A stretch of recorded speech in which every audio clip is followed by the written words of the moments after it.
right before Turkey Day, we had the release of Part 2 of Masters of the Universe Revelation by Kevin Smith, aka The Terrible Tales of Teela.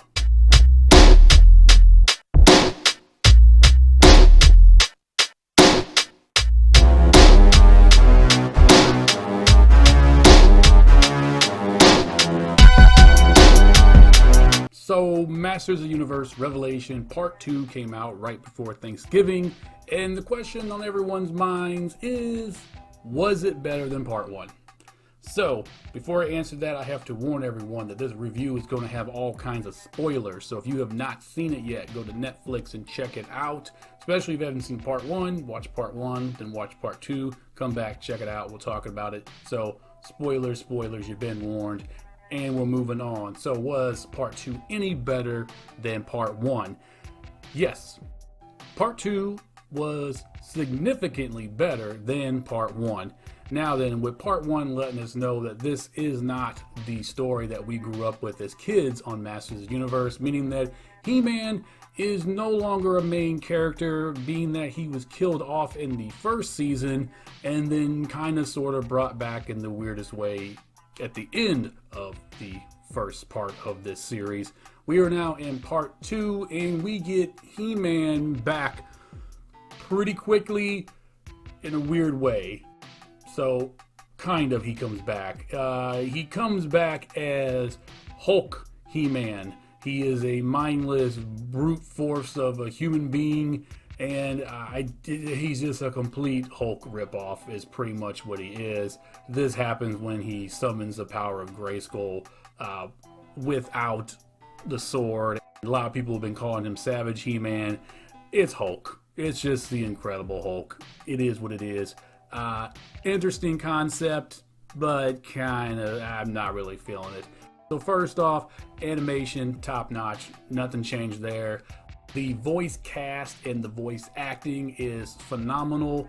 The man, the myth, the legend, Mark Hamill, man, he brings it with Skeletor. And we get a lot of Skeletor in this. He is, for the first 2 or 3 episodes, like the main focus. And, with the power of Grayskull, this dude gets pretty evil. I mean, he destroys heaven and he brings hell on earth. It's pretty gangster, gotta tell you. Pretty impressed with what Skeletor is bringing to the table.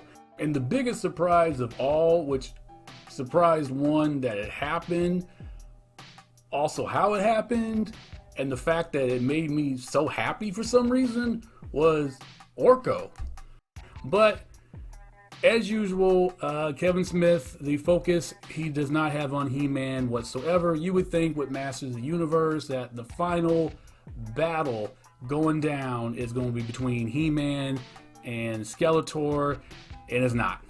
It is between Teela, because again, the focus is on Teela, and in this case, it's Evil Lyn. So the final battle to save the universe is not between Skeletor and He-Man, is between Teela and Evil Lyn. Like Super Shredder from Ninja Turtles, we get super versions of Teela as well as Evil Lyn, and it's different. I'm not mad. It's always been said that if you're going to do a remake or a reboot, do something different. Don't do like they did with Psycho, where they filmed the same exact movie, scene for scene, line for line, shot for shot, where you're just like, what's the purpose other than the fact that it's in color now?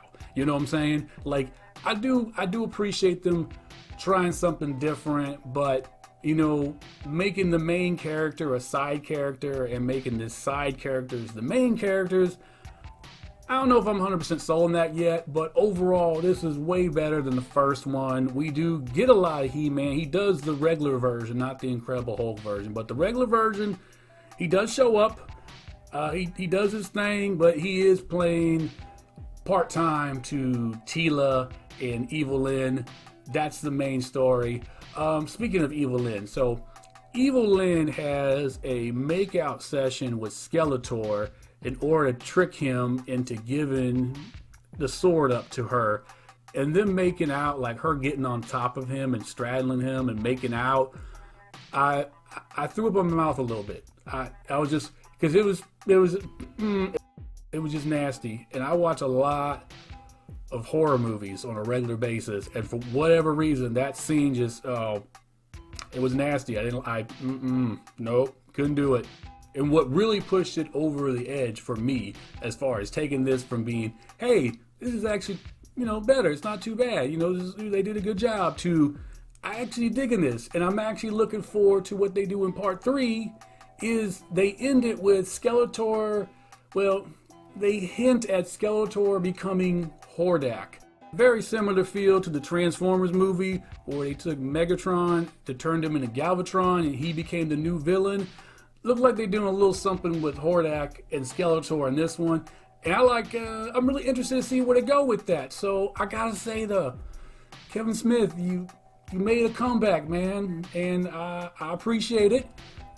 Still not 100% sold on the whole thing of He-Man not being the main guy and being kind of a side piece, and having Teela again be the main character and the savior of the universe. But wait a second, if I recall, I might have to rewatch some things, but wasn't Hordak more of a villain with She-Ra than He-Man? So does that mean, Kevin Smith, are you going to bring She-Ra into this series? And if so, you're going to kill her in the first episode, ain't you?